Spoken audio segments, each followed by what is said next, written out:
Hello दोस्तों, good morning. हम अनिल यादव अपने मैथ स्टडी 2.0 के चैनल पर आप सभी का स्वागत करते हैं।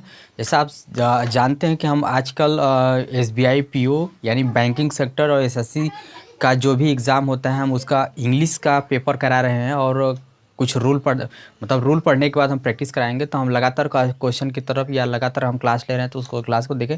और जो लोग हमारे पहले क्लास को नहीं देखें, हमारे डिस्क्रिप्शन बॉक्स में जाएंगे, उसमें पहला क्लास मिल जाएगा, क्योंकि उसमें मैंने 2 रूल पढ़ाए हुए हैं। आज तीसरा रूल पढ़ाना है। उससे पहले जो हमारे चैनल पर नए हैं, बेल आइकन को प्रेस कर लें और चैनल को सब्सक्राइब कर लें ताकि आने वाली वीडियो का नोटिफिकेशन आप लोगों को मिलता रहे।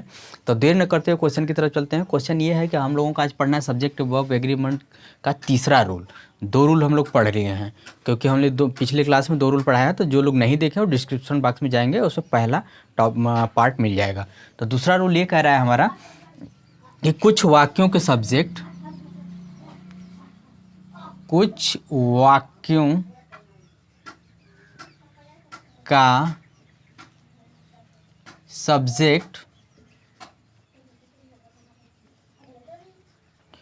वाक्यों का सब्जेक्ट इन शब्दों द्वारा जोड़ा जाता है। इन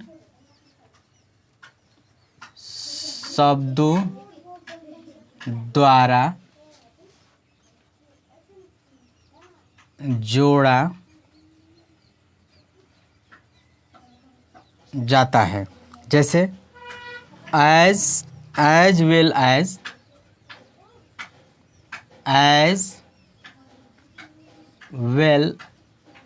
एज उसके बाद होता है along with एकदम इम्पॉर्टेंट चीज़ है, इसको एकदम याद होना चाहिए। along with और together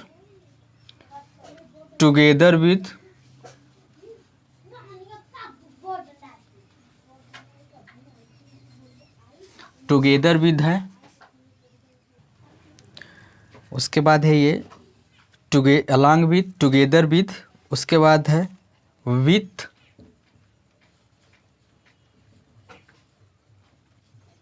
in addition to, in addition to,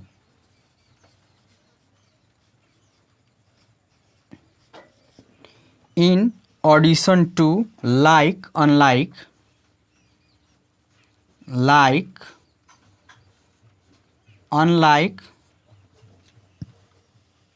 but,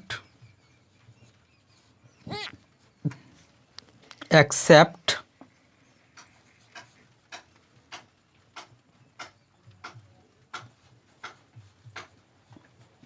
और है besides,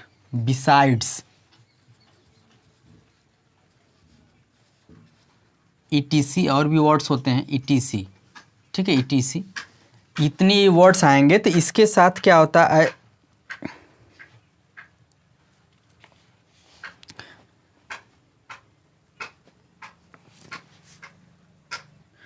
ठीक, यहाँ पे है कि जैसे as well as, along with, together with, in addition to, like, unlike, but, except, beside, etc। कुछ ऐसे वर्ड्स होते हैं, यहाँ पे लिखेंगे ऐसे वाक्यों के वर्ब्स,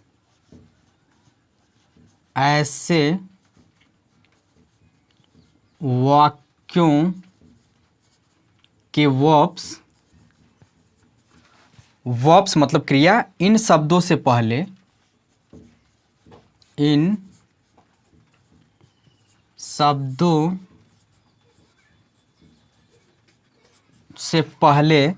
शब्दों से पहले प्रयुक्त होने वाले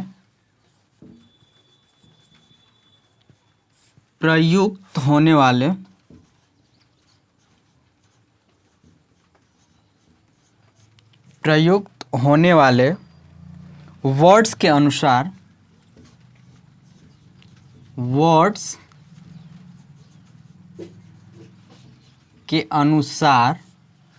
सिंगुलर या प्लूरल होते हैं।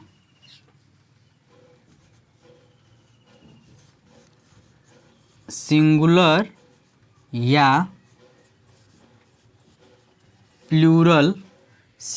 प्लूरल होते हैं।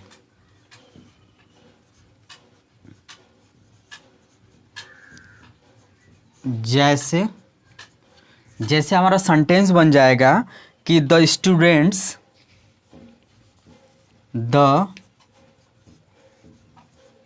students as well as the students as well as their teacher,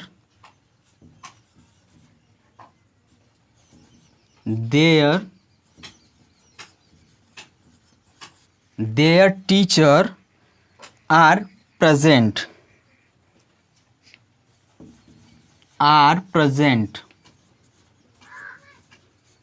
ठीक। अब यहाँ पे क्वेश्चन में ये कह रहा है कि ऐसे वाक्य के वर्ब्स इन शब्दों से पहले प्रयुक्त होने वाले वर्ड्स के अनुसार सिंगुलर या प्लूरल होते हैं। तो ये हमारा मतलब यहाँ पे कह सकते हैं कि यहाँ पे हमारा नाउन जो है ये हमारा प्लूरल है, इसके अकॉर्डिंग ये वर्ब लगा है, यानी ये हमारा प्लूरल नाउन है, यानी ये प्लूरल नाउन है। तो यहाँ पे क्या हो जाएगा, प्लूरल वर्ब भी लगेगा। बात समझ पा रहे हैं, ये प्लूरल नाउन है तो प्लूरल वर्ब लगेगा, ठीक है। ऊपर थोड़ा सा इरेज करके हम एक एग्जांपल और लिख सकते हैं। इसको इरेज कर दे रहे हैं।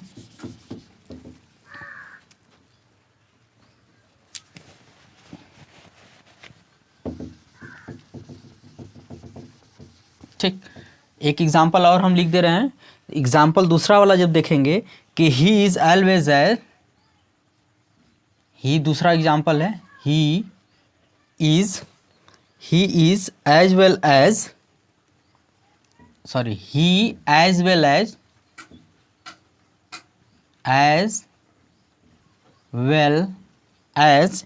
he as well as you is guilty, ठीक। यानी कहने का तात्पर्य यह है कि अब यू के अकॉर्डिंग तो आर होना चाहिए, इस के अकॉर्डिंग, इस के जगह आर होना चाहिए, लेकिन नहीं, क्योंकि ये वाला जो है ये इस सब्जेक्ट के अकॉर्डिंग लगा है। यानी ही हमारा सिंगुलर है तो वर्ब भी हमारा क्या होगा, सिंगुलर होगा। ही हमारा सिंगुलर है यानी हम सिंगुलर नाउन कह सकते हैं, तो ये क्या हो कह सकते हैं, ये भी आपका सिंगुलर वर्ब हो जाएगा। बस समझ पा रहे हैं, क्योंकि जब भी ये सब ऐसे वर्ड्स आएंगे तो इसमें जो सबसे पहला नाउन होगा उसके अकॉर्डिंग हमारा वर्ब लगता है। क्लियर हुआ। हम दूसरे रूल की तरफ चलते हैं। अब हम चौथा रूल पढ़ते हैं, यानी दो रूल पिछले क्लास में है और दूसरा रूल आज का है। तो यदि वाक्य का सब्जेक्ट, यहाँ पे लिखेंगे यदि वाक्य का सब्जेक्ट, वाक्य का subject each every either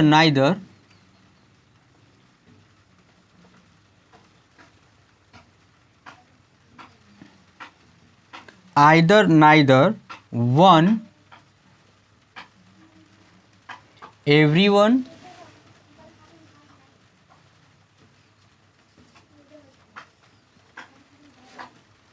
anyone,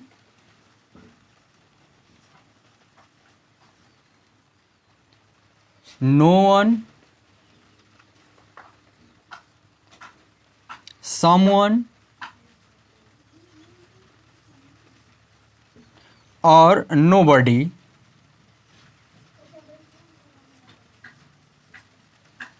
somebody, etc हो जाएगा। हो तो सिंगुलर वर्ब होता है, हो तो सिंगुलर वर्ब होता है। जैसे एग्जाम्पल हम देख सकते हैं, यहाँ पे एग्जाम्पल क्या लिख रहा है, एवरीवन पहला एग्जाम्पल है। एग्जाम्पल कह रहा है कि everyone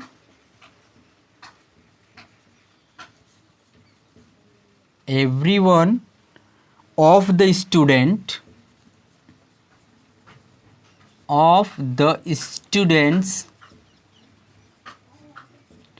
everyone of the students was in the class।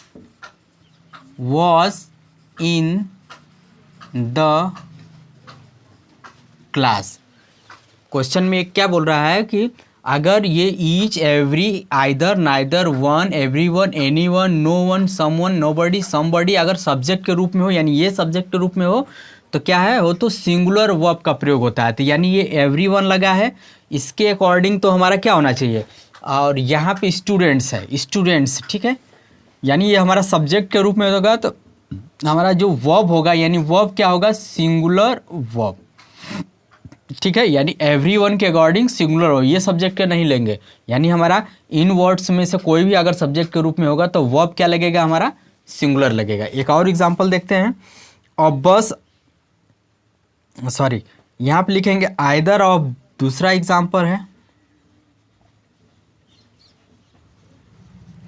Either of them, either of them has stolen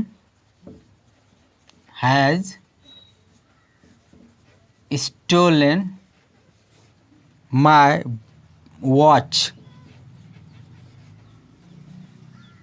कहने का तात्पर्य इनमें से कोई मेरी ये वॉच चुराया है। Either of them has stolen my watch, यानी आइदर लगा है, इसके अकॉर्डिंग ये जो वॉच हैज लगा है ये हमारा सिंगुलर वर्ब है।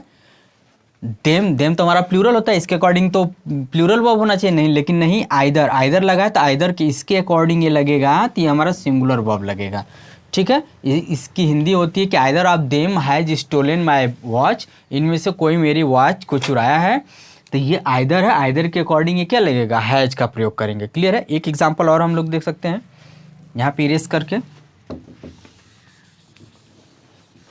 अगला एग्जाम्पल है कि नाइदर, तीसरा एग्जाम्पल,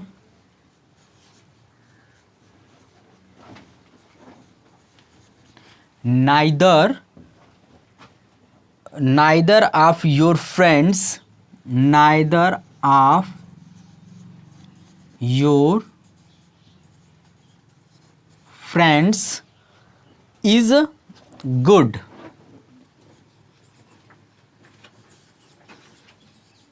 मतलब कोई भी फ्रेंड्स आपका दोस्त अच्छा नहीं है, कोई भी दोस्त आपका अच्छा नहीं है, ये नाइदर है, नाइदर के अकॉर्डिंग इज क्या हो गया, ये हमारा सिंगुलर वर्ब है। आई होप कि आप लोगों को बहुत अच्छे से समझ में आया होगा। ये आज का भी 2 रूल है, पिछला क्लास में भी मैंने 2 रूल पढ़ाया, दोनों क्लास का जो आप लोगों को डिस्क्रिप्शन बॉक्स में मिल जाएगा, उस क्लास को भी देखिएगा, क्योंकि सब्जेक्ट वर्ब एंड एग्रीवर्ब में टोटल 18 से 20 रूल है, तो उस सारे रूल को पढ़िएगा। तब तक के लिए आप लोगों को तहे दिल से शुक्रिया। जय हिंद, जय भारत।